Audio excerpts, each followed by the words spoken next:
Hi, I'm Jeff, and welcome to another one of my videos where I take a look at all the new comic books coming out on either March 8th or 9th, 2022. And I ask myself the question, what one new comic book would I buy this week if I could buy just one book? Except that's not what I'm going to be doing this week. I'm going to be once again doing a just number one books video this week.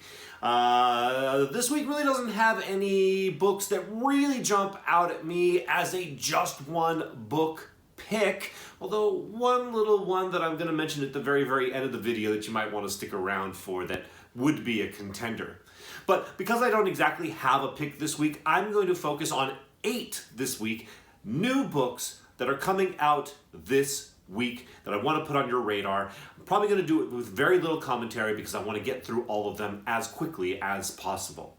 But let's go ahead and jump into the content of this video first by taking a look back to 2 weeks ago to my just one book pick, which was Ghost Rider, issue number 1. And the question remains, was it a worthy and worthwhile pick to be my just one book pick of the week? And the answer is yes. Yeah, I liked it. I don't know that it has very much spec potential. Time will tell as far as that is concerned. But in a week that had 3 different titles from James Tynion IV, my guy, between the Department of Truth, between House of Slaughter, between DC versus Vampires, this was a standout book. This was really entertaining and really cool. You know, it kind of delivered on the promise of what a Ghost Rider comic book can be. It was dark, but it was compelling. This book had a lot of things going for it. I was going to pick up issue number 1 just to kind of have and just to kind of check out. But after reading issue number 1, I am really pretty interested in the overall tone that was set with this issue. So I'm strongly considering continuing this book in a time in my life where I'm doing everything I possibly can to not start new titles. So I really enjoyed Ghost Rider 1 myself. If you picked it up and you enjoyed it, let me know what you thought about it down in the comments. All right, let's go ahead and move forward with the next part of this video, which are the 8 books that I want to mention this week that are brand new number 1s that are coming out that I wanted to make sure you had on your radar. The first book I want to mention is Little Monsters, issue number 1 from Image Comics. Here's the description. They are the last children on Earth, who also happen to be vampires. For longer than they can remember, these child vampires have lived a life of eternal wonder amongst the ruins of humanity. But shocking events fracture the group and set them on a path of discovery that will shatter their innocence forever. All right, that sounds pretty cool. That sounds pretty interesting. The premise itself is worth checking out. But also the creators are worth knowing about as well. This is from writer Jeff Lemire and artist Dustin Nguyen. So I'm a Jeff Lemire fan. I think he's a very good writer, and I think this might be something worth checking out this week. Another new book is Captain Carter, issue number 1 of a 5-issue limited series from Marvel Comics. Here's the description. Woman out of time? A reality where Agent Peggy Carter took the super soldier serum is turned upside down when the World War II hero is pulled from the ice where she was lost in action decades before. Peggy struggles to find her footing in a modern world that's gotten a lot more complicated. Cities are louder, technology is smarter, and enemies wear friendly faces. Everyone with an agenda wants Captain Carter on their side, but what does Peggy want? And will she have time to figure it out when mysterious forces are already gunning for her? Prolific comics creator and designer Jamie McKelvey teams with rising star Marika Cresta to tell an unforgettable Captain Carter story for a modern age. Well, it seems like Captain Carter is has some substance, and I wouldn't say necessarily here to stay, but is definitely here for the time being. Coming out, of course, the original, I guess it was the What If story, and then the What If animated television show on Disney Plus. Now Captain Carter is just kind of getting a higher and higher profile. I think I don't know that this is a spoiler, but there's speculation that she is going to be in Doctor Strange, the Multiverse of Madness. And books like this feel like confirmation that we are going to be seeing Captain Carter, if not in the MCU, just kind of in general. She's a cool character. Is she just a female Captain America? Kind of. But might be worth checking out if you like Captain America and if you like strong female superheroes. The next book I want to mention to you is Punisher, issue number 1 from Marvel Comics. Here's the description. Will the Punisher's war end? Born of tragedy, devoted to war, unstoppable in his rage. As the Punisher, Frank Castle has become the most accomplished killer the world has ever seen. Now it's time for him to face his true destiny. What shocking secret from Frank's past will convince him to take the reins of the Marvel Universe's most notorious clan of assassins? And once Frank becomes the warlord of the deadly ninjas of the Hand, will it also mean an end for the Punisher, or a whole new bloody beginning? Join the superstar team of writer Jason Aaron and artist Jesus Saiz and Paul Azaceta for an epic exploration of the dark and violent past and inevitable future of one of Marvel's most iconic characters. That was a very stilted read of that description. I'm sure you got the point. There were some things in there, like letters missing, that made that difficult to read. But basically, this is a new Punisher series. Some people love the Punisher a lot. I've never been a big Punisher guy. I appreciate the Punisher. I get what people would like about the Punisher. The Punisher's not exactly for me. I'm a little disappointed in the redesign of his logo. I understand why they did it. I just wish they didn't have to. And I kind of wish they didn't. I wish they just kind of went like, screw you guys. Our thing is our thing and your thing is your thing. And let's not confuse the two. But if you're a Punisher fan, you might want to check this out and see where they're going with the character. I mean, we are going to see more of the Punisher, not only in comic books, obviously, but also in the MCU. So this might be a taste of where the Punisher is going as a character. And for that reason, it might be worth checking out. The next book I want to mention to you is Gwenverse, or Spider-Gwen, Gwenverse, issue number 1 from Marvel Comics. Here's the description. Not enough Gwens. When Gwen Stacy was bitten by a radioactive spider, she gained arachnid-like superpowers and started a crime-fighting career as Spider-Woman, or as she's affectionately known to her peers, Ghost Spider. But what would have happened if instead she had picked up the enchanted hammer, Mjolnir? Or if she received the super soldier serum? Or built a high-tech suit of armor? Or you get the idea. Find out in this new 5-issue miniseries by Tim Seeley and Jody Nishijima as Ghost Spider tumbles through time and comes face-to-face with herself. As I've mentioned before, I do like what-if stories, and I think multiverse type of stories are kind of like in the what-if vein. What if this had happened instead of that? And the multiverse is cool, and the multiverse is entertaining, and we're going to be getting a multiverse movie, so it makes sense to tell multiverse stories in the comic books as well. I don't know much about this character, this version of Gwen Stacy as Ghost Spider. So I don't know what her charm is and what her take is necessarily. So I don't know how that will translate to these other archetypes, I guess is the right way to put it. But like I said, I'm a fan of flipping things upside down and seeing how things play out when you do it. So I think that this could be very fun and very entertaining. So if you're a fan of the Spider-Verse, if you're a fan of Spider-Gwen, if you're a fan of the Marvel Universe, this could be a fun and entertaining miniseries to check out. The next book is Star Wars, Han Solo and Chewbacca, issue number 1 from Marvel Comics. Here's the description. New ongoing series, Han Solo is back. But wait, isn't Han still frozen in carbonite? Yes, but you can't keep a good smuggler down. Set a few years before episode 4, A New Hope, Han, his partner Chewbacca, and Greedo embark on a heist for Jabba the Hutt. It's supposed to be an easy job.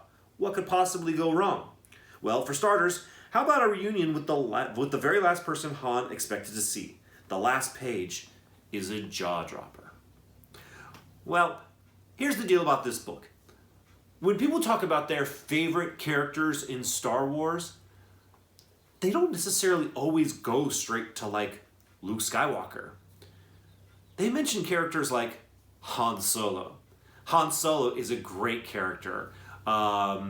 And so it makes sense that we would be focusing, at least at times, on him and his stories. And when you throw in Chewbacca and even Greedo into the mix, that's something I'm interested in checking out. As well, it appears that this is going to be filling in some story gaps. It's going to basically, I think, enlighten us as to why throughout the Han Solo tale in episodes 4, 5, and 6 of Star Wars that he's like, I owe Jabba, I need to pay back my debt to Jabba. What's the origin of that? It seems like we might be getting a little bit of that story, if not the entirety of it. So that's entertaining as well. So between the fact that Han Solo is such an entertaining character, that Star Wars is such an entertaining property, and then it's going to be filling in a little bit of information in the history of Han Solo, I think these are all reasons that this book is worth checking out.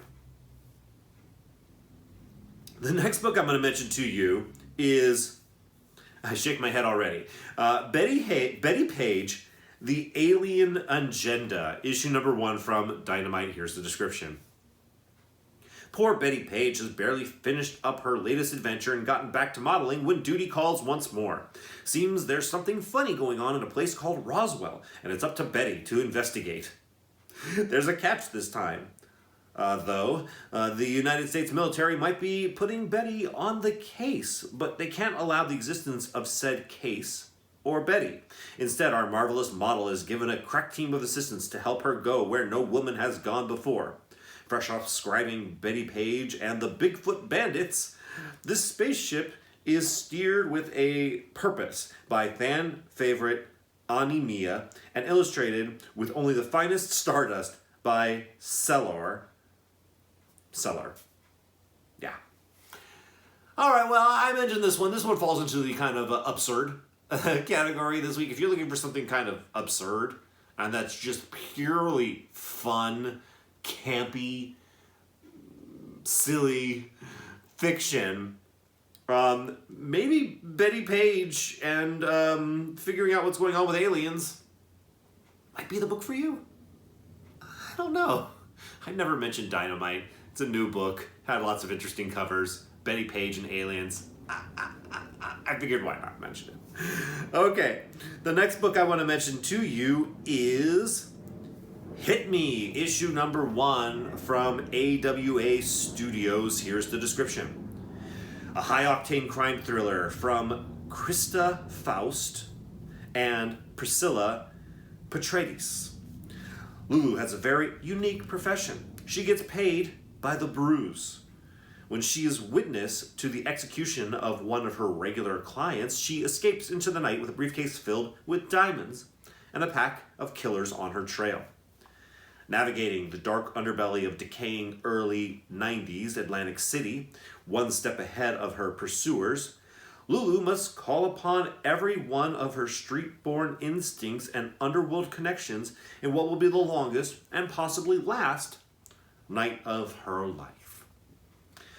While I don't necessarily support her choice of careers, I think paying people to give you bruises is a bad idea. It is kind of an interesting premise, original, something I haven't heard of before, something that's not on my radar. I mean, the concept of witnessing a murder and then going on the run is not new, but maybe this world that they've built around that premise is new enough to make this an interesting story and worth checking out. So because I could see the possible potential there in this story, I wanted to mention it to you this week. The next book that I am going to mention to you is Naomi, Season 2, Issue number 1 of a 6-issue limited series from DC. Here's the description. She's back. Naomi returns to the pages of her own series to uncover the truth behind the new mysteries around herself and her powers. The entire creative team, Brian Michael Bendis, David F. Walker, and Jamal Campbell, behind the critically acclaimed and Eisner Award-nominated debut series, has returned to answer all the questions that surround Naomi, her legacy, and her place in the DC Universe pantheon. Guest starring Black Adam, Superman, and the Justice League, plus the return of Zumbado, soon to be a CW television show from Anna DuVernay. Well, not soon, it currently is a television show on the CW. I've actually watched the first 2 episodes of that, and I have the rest recorded. I haven't gotten a chance to watch them yet. The television show started slowly, similar to how the comic book started. It's part of the reason that the comic book became as popular on the secondary market as it did. It's because nobody was paying attention to it at first, because it started off pretty slow. But here's the thing. I like the character. I think the character is interesting. I think the character is grounded. And I think the character has a very impressive power set. So I like this character. I am happy to see more from this character. I have not been following DC Comics closely enough to know in detail how well she's being used in the DC universe. I know it's been a while since the first 6-issue series, and now this second 6-issue series is coming out. But I always felt like there is a lot of potential there for this character. So if you are interested, if you haven't already been checking out this character, and you're just interested in checking out a new character, just to expose yourself to something newer and original in the superhero genre, I think that might be reason enough to go ahead and check out Naomi Season 2. And if you haven't picked up any Naomi and you're interested in reading Season 1 first, you can find that in trade pretty easily. Okay, I think that is the 1, 2, 3, 4, 5, 6, 7. I think I did all the books I was going to talk about here. It looks like I did. So those are all my just number 1 books for this week for you to check out. The only thing I'll add in this video is that I'm only pulling 2, maybe 3, actually technically 3 books this week. I'm pulling Last Flight Out, issue number 5, is it? Oh, I don't have the issue number right here. Yeah, issue number 5, I think it is. I've been enjoying Last Flight Out. It's an entertaining story that I've been enjoying. I'm also pulling Thor, issue number 23. You all know I'm a big fan of Donny Cates. I'm a really big fan of this Thor title. And Thor in the last issue got a nice little power-up. So it'll be nice to see how that power-up plays out. But the little kind of hint at something that I wanted to put on all of your radar, I hinted at it at the beginning of this video, something you might want to consider checking out this week, is that this week, the second print of Black Panther 3 comes out. If you don't remember, Black Panther 3 is the first appearance of Tosin. I always forget his last name. I think it's like Odoye or something like that. Let's just call him Tosin. It's the second appearance of, excuse me, issue number 3 is the first appearance of Tosin. Tosin, feels to me, I read that story, it feels like a character we're going to be seeing a lot more of. And the secondary market is on the same page as me. It's not very often that you see a brand new book shoot up to $20, $25, $30, $35, $40 within a first couple of weeks, and to have a 1 in 25 selling consistently for $350, $400. That speaks heavily to the community's feelings about the potential of this character. And this second print is the first cover appearance of this character, this second print of issue number 3. So it's his first appearance inside, but in second print, and then his first cover appearance on the outside. This book is already selling for about $10 on the regular on eBay, and has been, and this is from a week before this book is coming out. So that says something as well, that this book is already selling for above cover price. So if you can find it for cover price, I highly recommend you do so. I have pre-ordered for myself 2 copies of this in a 9/8. I got a pretty good deal on that, so I'm really happy to have that. I think that this book is probably not going to be as valuable in the long term as the first print, but considering it is the second print, and it's his first cover appearance, and cover appearances, I think, are becoming more and more legitimate and more sought after from a collector's standpoint. So I would highly recommend picking up this book if you can find it for cover price.